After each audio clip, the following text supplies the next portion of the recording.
বইছে নদী নদী।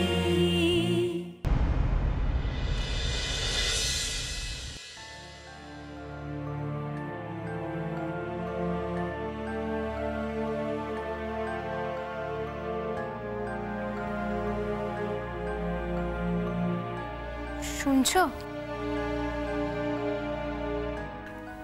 বলছি যে জেঠুন আর মণিমা যে গিফটটা দিয়েছে তোমার পছন্দ হয়েছে তো? পছন্দ হবে না কেন টুয়া? আমার কাছে প্রত্যেকটা উপহারই ইকুয়ালি মূল্যবান। তবে হ্যাঁ, এই গিফটগুলো যা দামি, আমি কোনোদিন সেগুলো পার্সোনালি ব্যবহার করবো কিনা সেটা আমি বলতে পারছি না। বারে আচ্ছা, আমাদের ফ্যামিলির কি একটা প্রেস্টিজ নেই, একটা স্ট্যাটাস নেই? কতজন এসেছিল বলো তো? তারা দেখে বলবে না যে মণিমা আর জেঠুন তার জামাইকে কি দিল?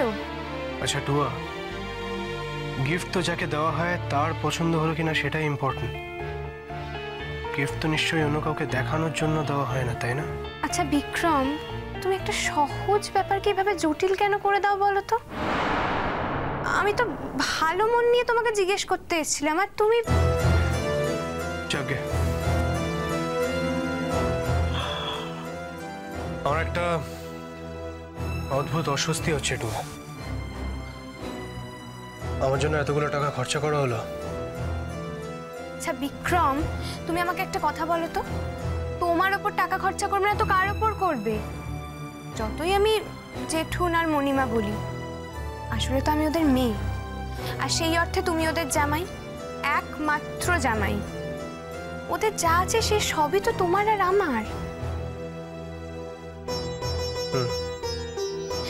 আর জেঠুন কিন্তু বলে দিয়েছে বিয়ের পর তোমাকে কোম্পানিতে যেতে হবে। তোমাকে তো কোম্পানির ডিরেক্টরও করে দিয়েছে। আমার হয়তো এই কাজটা করতে ভালো লাগবে না টুয়া।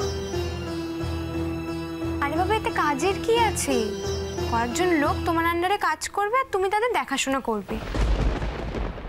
আমাদের ব্যবসাটা যাতে ভালো হয় সেই চেষ্টাটুকু করবে। তুমি বলো না, জেঠুনের তো বয়স হচ্ছে, জেঠুনের কতদিন ব্যবসাটা দেখবে?